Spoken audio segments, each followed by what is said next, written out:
Welcome to this explainer. Today, we're going to talk about the thing you've been pushing against. You know the one, that obstacle that feels like a literal brick wall, the barrier that hasn't yielded a single inch no matter how much time, energy, or money you've thrown at it. But what if your whole approach to breaking through it is fundamentally flawed, like right down to the laws of physics? I want you to take a second and just hold that specific challenge in your mind. Maybe it's a revenue ceiling that completely refuses to budge. Maybe it's a team bottleneck or a personal capacity limit where you physically just cannot squeeze one more hour out of your day. We all have that barrier. And, our natural human instinct is to just push harder. We are taught from day one to break through walls with sheer willpower. Hustle culture tells us to push harder, right? Classic business advice screams that if you aren't succeeding, well, you just aren't grinding hard enough. Apply more force, work longer hours. But what if applying more force is the completely wrong approach? What if grinding is not the only path, and the problem isn't your effort, but the actual state of reality you're operating in? Section 1.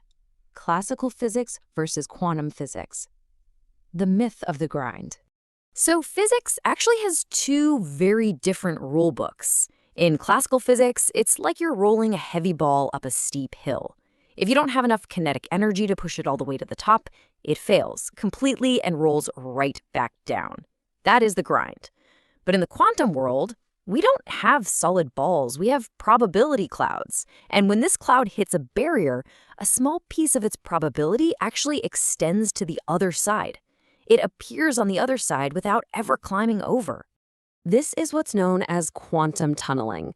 The really crucial point here is that the particle doesn't break the wall, it doesn't climb over it, and it definitely doesn't go around it. It simply exists at a frequency, a state, where the wall just yields, and the particle spontaneously appears on the other side. It completely bypasses the need for brute force. Section 2. How nature tunnels through. And spoiler alert, it's not rare, it's everywhere. You might think this only happens in pristine, perfectly controlled labs, but without quantum tunneling, the sun literally wouldn't shine. Classically, its core just isn't hot enough to force protons to fuse. They actually have to tunnel through. The enzymes keeping you alive rely on it. Even photosynthesis operates at near-perfect efficiency because plants are using quantum tunneling. It's happening all around us, all the time. It's really fascinating to look at the timeline of how this mind-bending loophole went from early theory in 1928 to powering the flash memory in your smartphone to letting us see individual atoms. But the ultimate validation happened very recently. The 2025 Nobel Prize in Physics was awarded to researchers who proved this bizarre behavior actually exists on a macroscopic scale. Yeah, they proved tunneling isn't just for single tiny subatomic particles. Using a superconducting circuit, they showed that millions of electrons acting as a single entity could tunnel through a barrier in perfect unison. They didn't smash through it with massive heat or voltage. They changed the state of the system, and the barrier simply ceased to be an obstacle. Section 3. The Einstein-level shift. Translating physics to cognition.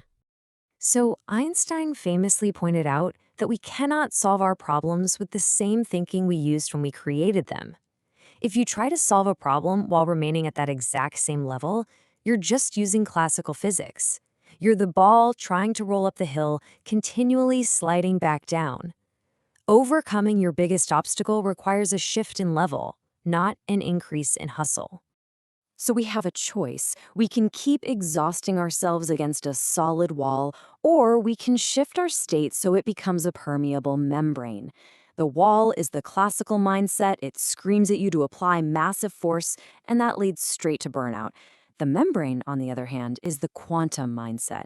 By shifting your thinking or your identity, the exact same wall that was impenetrable suddenly lets you pass right through, leading to these sudden, incredible leaps.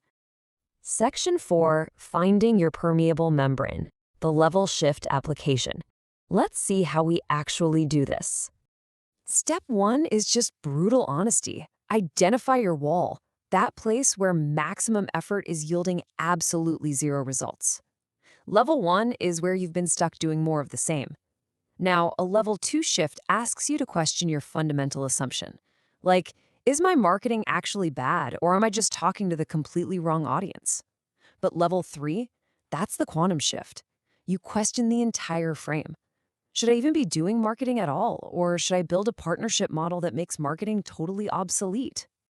It's amazing to watch how real-world constraints dissolve when you stop applying force.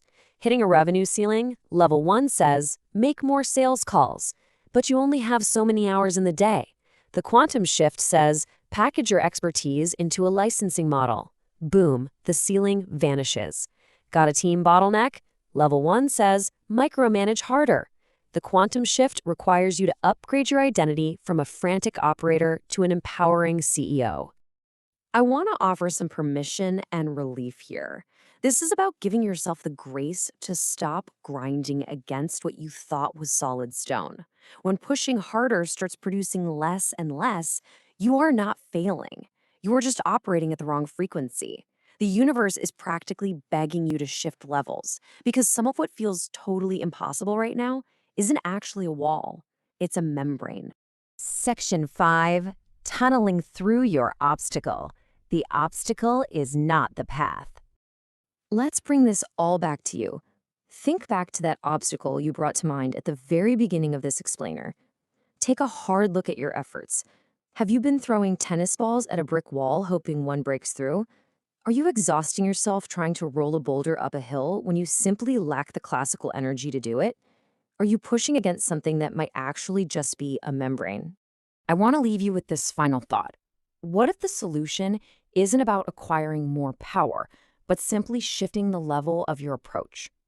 Tunneling through doesn't mean giving up. It means stepping back, aligning your state, and finding the frequency where the impossible effortlessly yields. So as you look at your biggest challenge today, what level of thinking, being, or seeing would make your wall permeable?